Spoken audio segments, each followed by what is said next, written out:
Айша үйіне келген соң бөлмесін іштен жауып алып жылайды. Ағасы Медхат есікті ашуын талап етеді. Бөлмеге кіргенде, Айша Медхатқа Османның ағасы Мете екенін білмегенін айтады. Медхат Айшаға екеуінің кездесуіне қатаң тыйым салады. Осы уақытта Мете Османға Айшаға ғашық екенін ашық мойындайды. Осман да Айшаға ғашық, бірақ ол бұл сезімін ағасы Метеге айтпайды.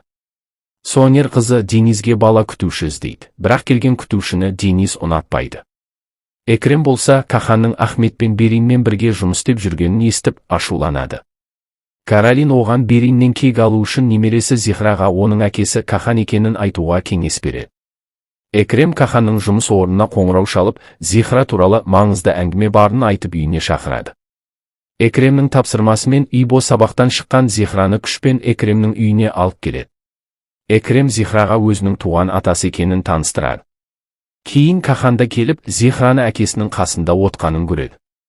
Экрем Каханның көзінше Зихраға сенің туған әкең Кахан дейді.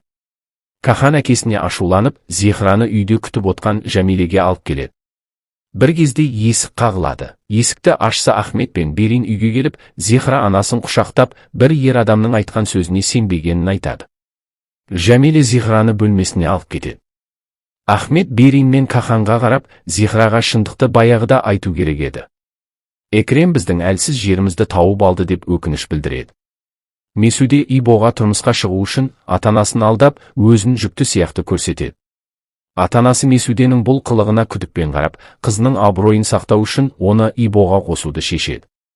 Айдын Осман мен достарын футбол матчына шақырады. Олар автобусқа мінеді. Бірақ автобуста орлық болып, барлығы полиция бөлімшесіне бара жатқанда Осман матчқа кешігетінін айтады. Айдын сөмкесіндегі қаруды Османға көрсетеді. Кенеттен жолда автобусты әскерилер тоқтатып тінту жүргізеді. Айдынның сөмкесінде қару болғандықтан достарына бетін жауып алуды айтып, өзі автобус жүргізушісін қарумен қорқытып, автобусты жүргізуді бұйырады. Полициялар автобустың соңынан қуады. Ақыры автобус тоқтап, полицейлер қоршауға алады. Бірақ Айдын шектен шығып автобус жүргізушісін кепілге алып, полицияларға жақындамауды айтады. Айдын автобус шоферін сыртқа шығарып, автобусты жарып достарымен қашып кетеді. Сөйтіп тағы да Осман мен достарына қиындық туғызады. Бахардың соңынан үйленген ер адам қалмай жүреді. Одан қашқан Бахар Сонердің көлігіне тығылады. Сонер көлікке отырған кезде Бахарды көріп шошып кетеді. Бахар ауырып қалғандай кейіп танытады. Зия Бахарды іздеп таппаған соң өз жөнімен кетеді. Бахар көліктен шығып қаша жөнеледі. Сонер оған есалаң деп айқайлап қалады. Бахар Жәмиленің үйіне келіп, тоқыма цехында енді жұмыс істемейтінін, өйткені бір жігіт оны іздеп жүргенін, енді балалардың аниматоры болып жұмыс істейтінін айтады. Жәмиле оның отбасы туралы сұрайды. Бахар балетпен айналысқанын, бірақ көлік апатынан отбасынан айырылғанын және өзі жарақат алып, балеттен кетуге мәжбүр болғанын айтып, мұңаяды. Жәмиле Сонердің қызы, Денизге күтуші керек екенін есіне алып, Бахарды Сонердің үйіне алып келеді. Сонер Бахарды көргенде қатты ашуланып, оған бұл үйден кетуін талап етеді. Бахар да оған ұрсып, үйден шығып кетеді. Жәмиле Бахарды жақсы адам, ол Денизге жақсы күтуші бола алады деп Сонерге мақтайды.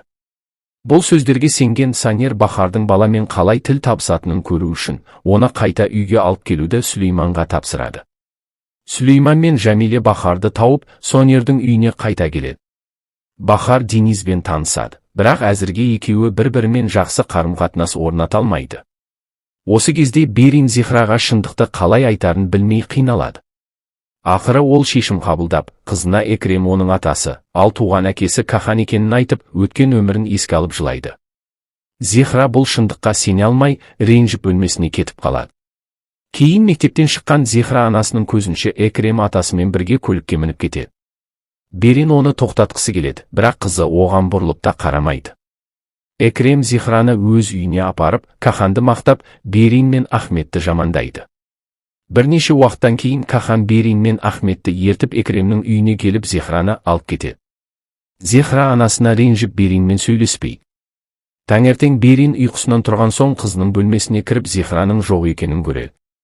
Зихра үйден кетіп, Каханның үйіне барып, енді әкесімен бірге тұрғысы келетінін айтады.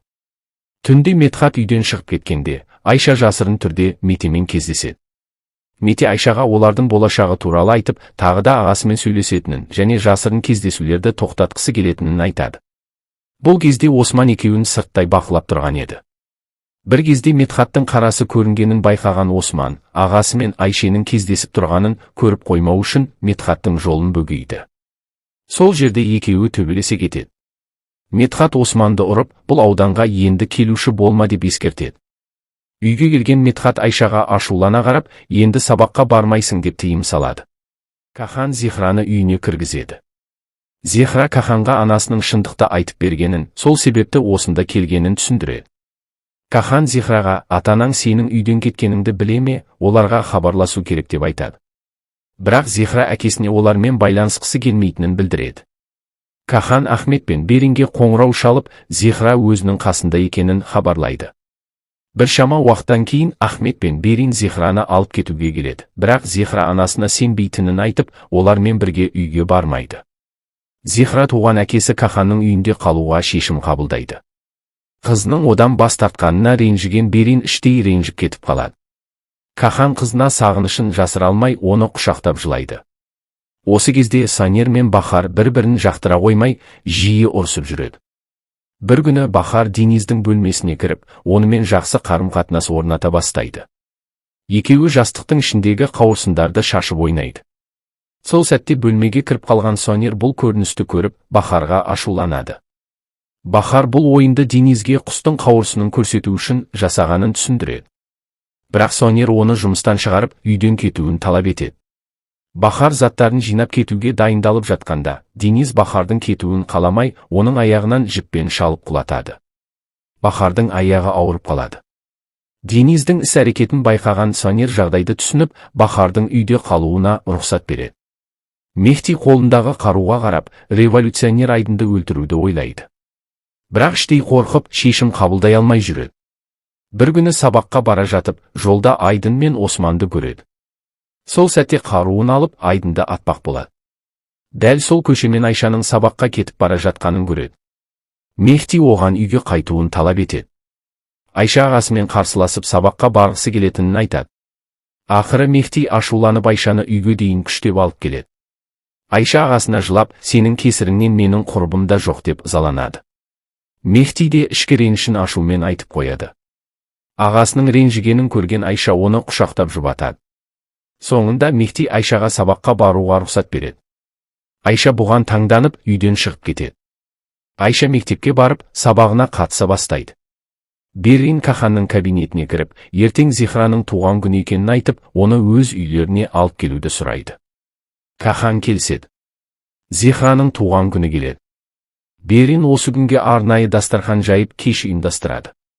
Қонақтардан бірінші болып Осман келеді. Ахмет одан неге көңілсіз екенін сұрайды. Осман Айдынмен достығын ағасы Мете ұнатпайтынын, өйткені Айдын саясатқа жақын екенін, ал олардың пәтерін жалдап тұрып жатқан Арифті де Мете жақтыра қоймағанын айтады. Мете ағасының себепсіз қамқорлығы шаршатқанын айтып, Арифтің ерекше адам екенін жездесіне мақтайды. Ол жездесіне Арифтің канцеляр дүкенінде шағын топография бұрышын ашқысы келетінін айтады. Ахмет ойланып, сөрелерден Арифтің өлеңдері жарияланған журналдарды тауып, Османға оқып береді. Сосын Арифтің бұрыннан танымал ақын екенін, құрдастары оны білетінін айтып, журналдарды Османға береді. Осы кезде Жәмиле Зихраны алып кету үшін Каханның үйіне келеді. Бірақ Кахан оған Зихра туған күнін атасы Экремнің үйінде өткізіп жатқанын айтады. Экрем Зихраға көңілді туған күн кешін ұйымдастырып береді. Мектептен шыққан оқушыларды полициялар тексеріс жүргізеді. Османның қолындағы журналда саясатқа қатысты өлеңдер бар екенін білген полиция қызметкерлері оны бөлімшеге алып кетеді. Осыдан кейін Османның бүкіл отбасы бөлімшеге барады. Ахмет бөлімшеден шығып Османды босататынын айтады. Мете жездесінен Османды не үшін әкеткенін сұрайды. Ахмет оған Османға Арифтің өлеңдер жинағын өзі бергенін мойындайды. Мете Ахметтің бұл ісін жақтырмайды. Ал Жәмиле таңданып, Ариф саясаткер болғаны ма дейді. Сол сәтте Осман да босап шығады. Үйлеріне қайтып бара жатқанда Мете көлігін Арифтің дүкен маңына тоқтатып, Османнан журналдарды беруді сұрайды. Осман бермей қояды. Содан кейін Мете оған дүкенге бірге кірейік деп көндіреді. Ішке кірген Мете Османға журналдарды Арифке беруді айтады. Ариф оларды көріп қуанып, бұл журналдардың өзіне тиесілі екенін, бірақ бұл даналары өзінде жоқ екенін айтады. Осман оларды Ахмет жездесінің бергенін түсіндіреді. Мете Арифке журналдарды өзіңе қалдыр, Османның басын қатырып мұндай нәрселерге араластырма деп ескертеді. Ариф Метеге мен қауіпті адам емеспін, бір күні мені түсінесің дейді. Мете үндеместен дүкеннен шығып кетеді. Кешке қарай Мехти біреудің тапсырмасымен Айдынды өлтіруді көздейді. Ол Айдынның үйі маңына барып, сырттай бақылайды. Үйде Айдын досы Османмен және әкесімен бірге көңілді отыреді. Сырттан қарап тұрған Медхат қаруын бағыттап Айдынды атады.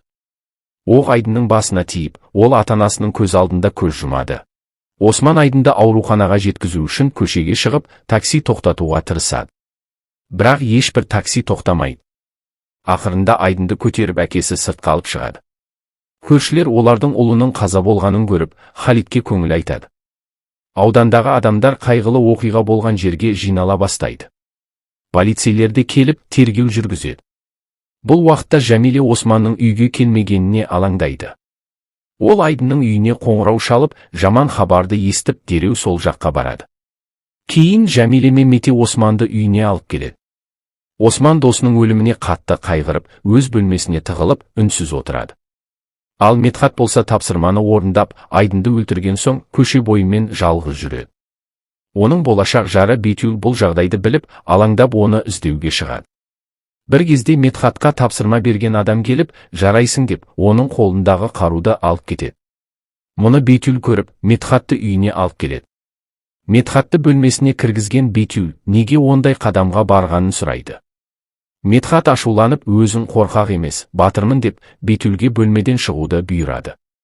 Медхат бұл оқиғадан кейін үйінен шықпай, мектепке де бармай қалады. Есік қаққан сайын қорқып отырады. Бір күні Медхатқа Шамил хат жазып, белгілі бір жерге келуді шақырады. Ал Кахан мен Зехра үйде көңілді уақыт өткізіп жатқанда, есік қағылады. Есікті ашқанда Ахмет пен Берин келіп, Зехраның өткен туған күнімен құттықтап, сыйлықтарын табыстайды. Берин қызымен сөйлесіп, Зехра анасын құшақтап оны кешіреді. Берин Зехраны үйіне алып кеткісі келгенімен, Зехра әкесін жалғыз қалдырғысы келмей, әкесінің үйінде қалатынын айтады.